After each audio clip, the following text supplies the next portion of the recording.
स्वागत है दोस्तों। आज की कहानी है सास वर्सेस बहू और बीच में फंसता हुआ पति।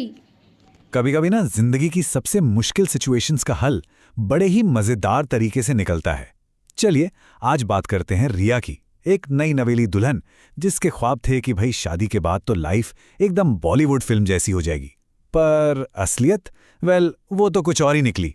तो बस यही सपना लिए रिया ने अपने ससुराल में पहला कदम रखा। मन में क्या था? अरे रोमांस होगा, थोड़ा ड्रामा होगा और एंड में एक परफेक्ट हैप्पी एंडिंग, मतलब पूरी स्क्रिप्ट तैयार थी। लेकिन जैसा कि होता है, रियलिटी का अपना ही एक ट्विस्ट था। और ये देखिए, एंट्री पर मिला ये पहला डायलॉग फिल्मी नहीं बल्कि कह सकते हैं सीधी सादी पर मजेदार सी वार्निंग। बस रिया के सपनों का जो सेट था ना, वो पहले ही दिन थोड़ा डगमगा गया। तो रिया को ना ज्यादा टाइम नहीं लगा ये समझने में कि ये घर कोई आम घर तो नहीं है। और उसने अपने मन में ही इस नए घर को एक नाम दे दिया, ताना फैक्ट्री प्राइवेट लिमिटेड। मतलब एक ऐसी जगह जहां हर बात में एक ताना फ्री मिलता था। तो सवाल ये है कि इस ताना फैक्ट्री में रिया के दिन आखिर कटते कैसे थे? ये थे उसके डेली कॉमेडी ट्रायल्स। मतलब हर रोज एक नया इम्पॉसिबल टास्क और उसे फेस करना था एक स्माइल के साथ। तो चलिए देखते हैं दिन का पहला इम्तिहान, सुबह की चाय। पर यह कोई नॉर्मल चाय नहीं थी। नहीं, ये तो सासू मां शांति देवी का एक लिटमस टेस्ट था। ये चेक करने के लिए कि नई बहू में संस्कार का लेवल कितना है। और ये आया जजमेंट। चाय में सोचिए सब कुछ था, अदरक, इलायची, चीनी, एकदम परफेक्ट। बस एक चीज मिसिंग थी, और वो क्या? प्यार। अब कोई बताए चाय में प्यार कैसे मिलाया जाता है? रिया का जवाब सुनिए, इतना मासूम पर इतना सटीक। ये सुनकर उसके ससुर जी जो कोने में बैठे थे ना, उनसे अपनी हंसी कंट्रोल ही नहीं हुई। और सासू मां वो तो एकदम चुप हो गई। अच्छा, चाय वाला चैलेंज तो हो गया। अब बारी थी अगली चुनौती की, और वो थी सफाई। और यहाँ के स्टैंडर्ड्स अरे किसी 5 स्टार होटल को भी फेल कर दें। तो शांति देवी जी का ऑर्डर था कि फर्श ऐसा चमकना चाहिए कि उसमें चेहरा दिख जाए, एकदम आईने की तरह। और रिया ने भी भाई पूरी ईमानदारी से यह काम कर दिखाया। अब हुआ ये कि रिया की ननद पूजा उसी चमचमाते फर्श पर गई फिसल। और जैसे ही उन्होंने शिकायत की, रिया ने बड़ी मासूमियत से पूछ लिया, पर मम्मी जी का चेहरा तो फर्श पर साफ दिख रहा था, है ना? ओके, दिन का आखिरी और शायद सबसे बड़ा ट्रायल, जिम्मेदारी थी पूरे परिवार के लिए खाना बनाने की। किचन अब रिया के हवाले था। तो रिया ने क्या किया? उसने खोला यूट्यूब और सोचा चलो कुछ नया ट्राई करते हैं। और उसने बना दिया फ्यूजन फूड। मेन्यू में था चॉकलेट पराठा और पनीर आइसक्रीम। नतीजा आप खुद ही सोच लीजिए, काफी इंटरेस्टिंग था। और रिया के ससुर जी का रिएक्शन एकदम परफेक्ट। उन्होंने प्लेट देखकर अपने बेटे से पूछा, बेटा ये खाना है या मास्टर शेफ का एलिमिनेशन राउंड चल रहा है? तो अब इन रोज रोज के तानों और ट्रायल से रिया आ गई थी तंग। उसने फैसला किया कि भाई अब चुपचाप सहना नहीं है, अब बनना है डायरेक्टर। और उसने बनाया एक बहुत ही स्मार्ट और मॉडर्न सा प्लान बहुत सिंपल था पर जीनियस। उसने अपने फोन से घर में चलने वाले इस डेली ड्रामे को सीक्रेटली रिकॉर्ड करना शुरू कर दिया और सोचा कि एक दिन इसका एक ग्रैंड प्रीमियर किया जाएगा। पर आखिरकार वो दिन आ ही गया। रिया ने सबको लिविंग रूम में जमा किया और अनाउंस की एक स्पेशल स्क्रीनिंग। शो का नाम ससुराल रियलिटी शो। और इस ब्लॉकबस्टर शो के स्टार्स कौन थे? अरे कोई और नहीं, घर के ही लोग। सासू मां अपने हाई वॉल्यूम डांट मोड में, ननद अपनी ड्रामा क्वीन परफॉर्मेंस के साथ, और पति अपने उस क्लासिक मम्मी वर्सेस वाइफ वाले कंफ्यूज चेहरे के साथ। और जैसे ही टीवी पर यह शो शुरू हुआ, पूरे कमरे में पिन ड्रॉप साइलेंस। सब लोग स्क्रीन पर अपने ही ड्रामेटिक अवतार को देखकर एकदम शॉक में थे। लेकिन ये शॉक ज्यादा देर टिका नहीं, जल्दी ही ये हंसी में बदल गया। होता है ना, जब हम खुद को एक बाहरी नजर से देखते हैं तो अपनी हरकतें कितनी फनी लगती हैं। बस जैसे ही सबने अपनी ओवर एक्टिंग देखी, सब जोर जोर से हंसने लगे। तो बस रिया के इस एक छोटे से कदम ने घर का पूरा एटमॉस्फियर ही बदल कर रख दिया। वो जो ताना फैक्ट्री थी ना, उसकी समझ लीजिए रीब्रांडिंग हो गई। देखिए कितना बड़ा बदलाव आया। जहां पहले ताने थे वहां अब जोक्स थे, जहां ड्रामा था वहां अब फन था, और जहां स्ट्रेस था वहां अब सिर्फ और सिर्फ हंसी थी। माहौल एकदम पलट चुका था। और आखिर में सासू माँ ने रिया को गले लगाया और माना कि उन्होंने उसे सच में कभी समझा ही नहीं। उन्होंने कहा, रिया, तुम तो इस घर की असली खुशी हो। तो इस पूरी मजेदार कहानी का मोरल क्या है? देखिए, बात सिंपल है। कभी कभी मुश्किल सिचुएशंस को या लोगों को बदलने की कोशिश करने से बेहतर है कि हम अपना नजरिया ही बदल दें। रिया ने भी तो यही किया। लड़ने की जगह उसने कॉमेडी को एक आईने की तरह इस्तेमाल किया।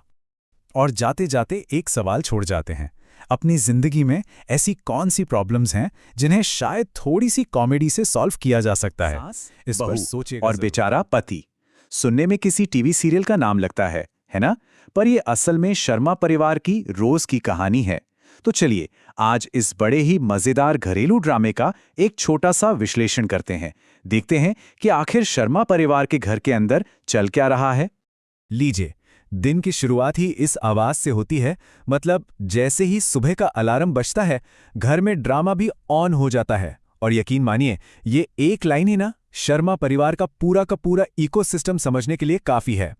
तो सवाल ये है कि इस इकोसिस्टम में है कौन कौन? देखिए, किसी भी कहानी को अगर समझना है तो उसके किरदारों को जानना तो सबसे जरूरी होता है ना? तो आइए मिलते हैं शर्मा परिवार के इन 3 मेन प्लेयर्स से, जिनके बिना ये ड्रामा भाई बिल्कुल अधूरा है। तो सबसे पहले घर की मुखिया सास यानी कि मिसेस शर्मा।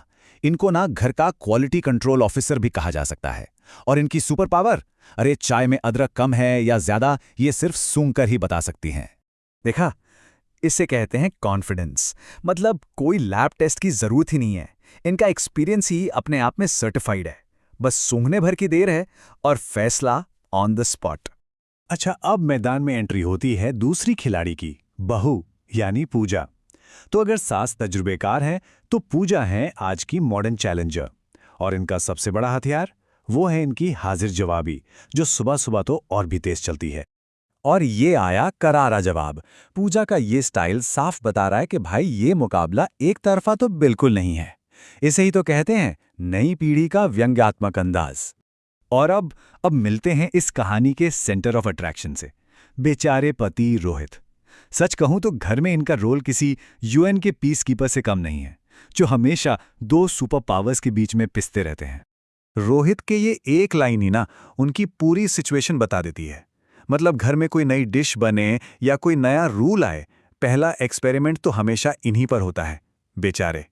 तो ठीक है, अब हम किरदारों को तो जान गए हैं, तो चलिए अब जरा इनके रोज के संघर्षों पर एक नजर डालते हैं।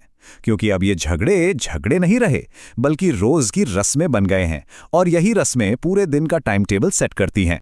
शर्मा परिवार का दिन है ना, ऐसा लगता है जैसे किसी तयशुदा स्क्रिप्ट पे चल रहा हो। सुबह 7 बजे चाय की जंग, 11 बजे किचन का इंस्पेक्शन, और रात 8 बजे मामला टीवी रिमोट के लिए एक छोटे मोटे वर्ल्ड वॉर तक पहुंच जाता है। मतलब पूरा एक्शन पैक दिन है। और अब आते हैं रात के सबसे बड़े महायुद्ध पर। जी हां, रिमोट की लड़ाई। एक तरफ सास को अपना फेवरेट डेली सोप देखना है, तो दूसरी तरफ बहू को रियलिटी शो। मतलब ये सिर्फ टीवी की लड़ाई नहीं है, ये तो 2 पीढ़ियों की लड़ाई है। तो इस जंग में जीतता कौन है? कोई नहीं। और इसका सॉल्यूशन एकदम मॉडर्न। टीवी हो जाता है बंद और तीनों अपनी अपनी मोबाइल स्क्रीन में घुस जाते हैं। इसे कहते हैं एक डिजिटल सीज फायर। चलिए अब कहानी का फोकस वापस उस इंसान पर लाते हैं जो इस पूरे ड्रामे के बीच में फंसा हुआ है, रोहित। अब जरा उनकी कूटनीति और डाइट की इस दिलचस्प जंग का विश्लेषण करते हैं। यहां पर सिचुएशन देखिए।